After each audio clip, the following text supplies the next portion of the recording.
Welcome back to That's a Wrap, the channel where I review TV shows, movies, and movie trailers. Today's TV show that I will be reviewing is episode 5 of The Falcon and the Winter Soldier, called The Truth. But before I get into my review of this TV show, or of this episode, if you are enjoying the content, please subscribe to the channel and smash that like button. I would greatly appreciate it. And if you're not caught up with The Falcon and the Winter Soldier, consider this your spoiler warning. And now on to the review. So I thought this episode was very well done. I enjoyed the fact that this episode was more of a filler, if you will, kind of letting us in a little bit more on what we found out about Isaiah, about a little bit about his past, about what got him to dislike America or the Shield, and fleshes out that character a little bit more. I know a lot of people are saying that they think episode 5 is the best episode yet. I disagree. I mean, I loved it. I thought it was a very good episode, but being the best, I don't know. I think episode 3 was pretty good, and honestly, I think episode 4 was the best one as far as overall aesthetics of what we would consider a Marvel, up to Marvel standards. Episode 4, I think, was the top. But I'm not throwing shade on this episode. I thought this episode was really good. Like I said, as far as the dialogue, the backstory. I mean, we start off with a great scene with the fight scene that we all wanted to see finally. Bucky and Sam taking back the shield from fake Captain America, and I love that fighting sequence. It was brilliantly done. The stunt doubles and the editing was great. The difficulty that Sam and Bucky had in taking that shield was a little bit upsetting. The whole time I was like, come on, like, especially with Winter Soldier, I'm like, you took on Iron Man, you took on way stronger villains than this dude. You know, if the theories are to be believed that he just took the super soldier serum, he's not fully familiar with what his capabilities are. So I don't even think it should have been that long, but maybe it's just me, but when they broke his arm, it was, and I know this is gonna sound demented. When they broke his arm, there was a little bit of gratification to that. I didn't even flinch or nothing. I was like, just, yeah, finally. So maybe I am a little bit demented, but that was a little bit the cherry on top to this episode, when they finally took off the shield and kept it. And I like how Bucky got it and like threw it at the floor when Falcon's on the floor, and he almost to telling him like, dude, like, done, like, we got it back, you made a mistake here, we rectified this wrong that never needed to happen. And he just throws it and he walks away. And then even in the next scene, when they're back in the hub where it all started from episode 4, Bucky didn't even say a word. You know, Sam's like, oh, you're gonna go get Zemo, and he just walks out of the room, gives him that stare, and he's just like, don't do this again. Like, this is ridiculous and this is redundant, what you've done here. And he just leaves. And just getting back to the overall message of the episode, I know that right now what's that hashtag, go woke and go broke, seems to be hovering around this episode or this series. I don't know if that's true or not. Again, I'm not here to debate your politics or see one side or the other, and if that's something that you take away from these shows, which you should. I mean, they're definitely putting it in our faces and making us either think about it, talk about it, or some kind of emotion about this. And whether you like it or not, again, it's not my responsibility nor my intent to talk about this. But even in the scene where John Walker is getting reprimanded, I guess they're drawing a parallel to how a white officer and a black officer in Isaiah Thomas, even though it is different decades, different societies, different point of view. And I get racism knows no time, knows no bounds, knows no era. But they were trying to, I mean, if this was a black, and I've heard this argument, if it was a black soldier that was, fake cap or whatever, and he did the same thing and killed someone in broad daylight and everybody watched it, he would have been court-martialed. He would have been stripped of every, honor award, which John Walker was, but he still is let go as a free man. Where if a lot of people are saying if it was a man of color, there was no way he would have been a free man. He would have been arrested. He would have been court-martialed. He would have been like, oh, this is not what America stands for, blah, blah, blah. We didn't see any, damage control from the U.S. government in this episode, which would most likely happen in a international state or incident that was recorded, documented, and everybody saw. So whether, again, you want to admit it or not, maybe there isn't some valid points, maybe there isn't some examples. Again, I'm not here to debate that part, but this show is definitely making us aware of their opinion, or not even their opinion, but a opinion or a point of view that is out there. Anyways, I enjoyed the secret cameo. I don't really know her. I mean, I must have glanced a couple of times through a comic book as I was younger, maybe. But honestly, I'm not going to sit here and be like, oh yeah, I know who she is and blah, blah, blah, blah, blah. Now I know who she is because once the character came out, I went back and looked at it. Now I know who she is. But, you have all these channels, like, they know every character, who it is. And I mean, I know she said the name and, oh yeah, and I knew this and I knew that, and I'm like, relax, bro. Like, you're going out too much. Whether she's a good pick for it, I don't know. AB's like, oh, she did such a great part. I don't know. I didn't know if they needed to cast her in that role. It remains to be seen. I heard rumors that she was supposed to be introduced in the Black Widow movie, and I mean, I enjoyed her dialogue and the way she portrayed the character and said her lines. I just don't know if it's her, you know what I mean? Like, as far as like her carrying whatever mantle, whether it be a villain, a Hydra, or whatever she's gonna ultimately be, is she a believable character? It remains to be seen. I can't judge her from less than 3 minutes scene that she had when she's talking to John Walker, that has his own flaws in his facial expressions sometimes. I don't know. Like I said, the jury's out, but in my initial thought, I thought they could have probably cast someone maybe new, unknown. I don't think you have to go back and get every time has to be a recognized name. I mean, look at what happened with John Walker. Not a lot of people are familiar with Wyatt Russell's work in other movies. So for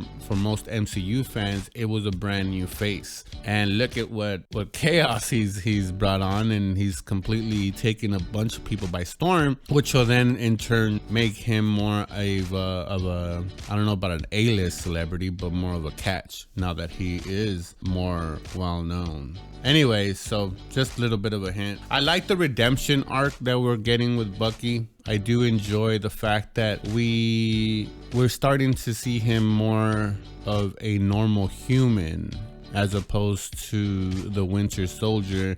And I've said it before, and I'll repeat it again here. I never liked Winter Soldier, the character. And I didn't really see anything of Sebastian Stan's work to know that he was a good actor. All I really based it on was on the MCU. But I mean, hats off to him. He's such a good actor.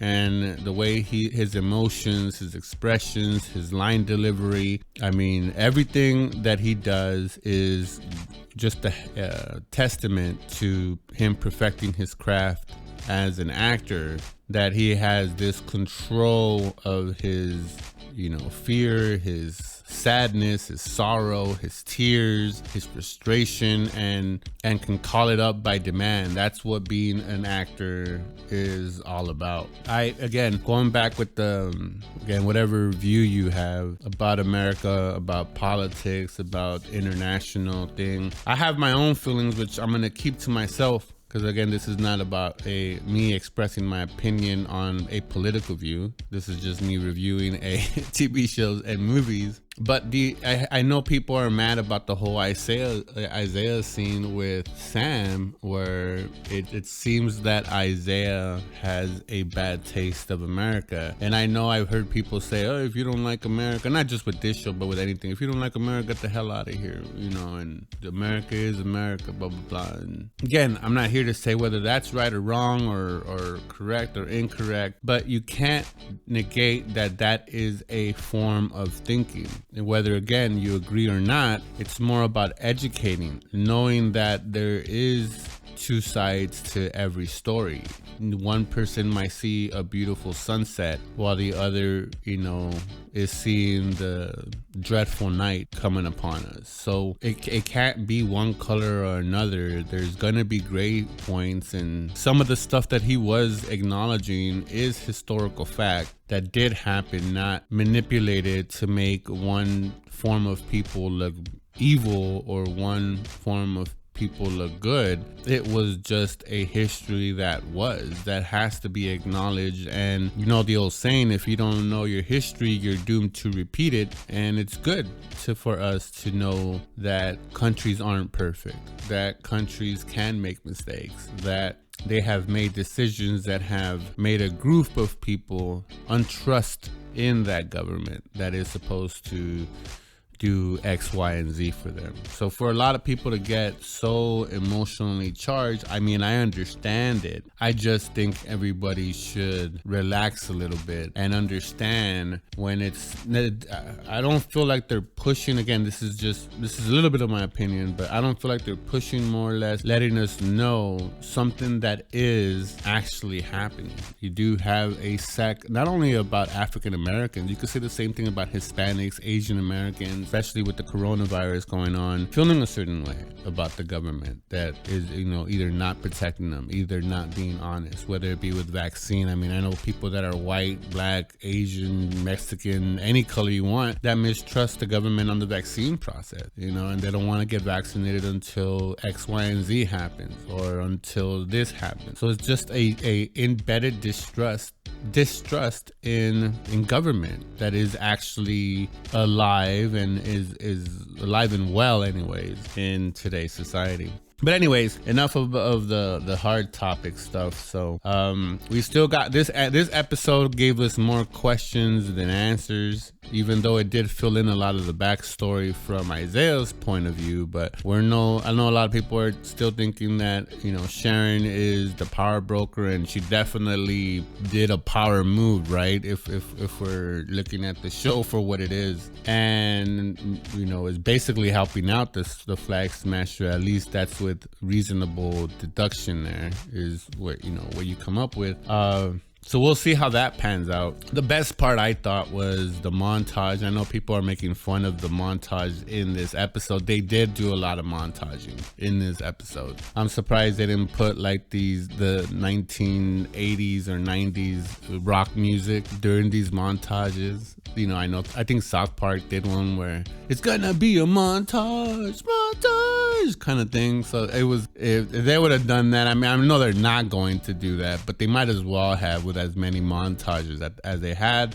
But I did enjoy the Sam building his way up to being at least serviceable. It looked like, I don't know, I haven't seen enough for him to be like, yeah, you know, he has mastery of the shield, but he's now definitely capable or serviceable in using the shield. So I enjoyed the montage where he was missing it and the whole learning process, even though the part before that when he's talking to Bucky, he was banking it pretty clean and with some force where he wasn't dropping it. So maybe the fact that he was just not only just throwing it but adding some like kung fu moves and, you know, some parkour in between there, some Brazilian style of fighting, I guess, in between him throwing the shield, that caused him to not have the timing quite right. I would have rather have had the scene where he's training for it and then had the Bucky and Sam scene after that. Why they decided to edit it this way, I don't know. You wouldn't have known either way whether Bucky and Sam left. You could have had a little bit of a dialogue in front, then cut to him doing the montaging, then cut back. Maybe they shot it in one scene so there wasn't an outfit change. So like, oh, it'll be kind of weird because we show Falcon in multiple days training and then they still have the same clothes, and I get it. So ending in, so I thought they could have done that a little bit better, but hey, that's pickiness in its finest form. I'm nitpicking at this point.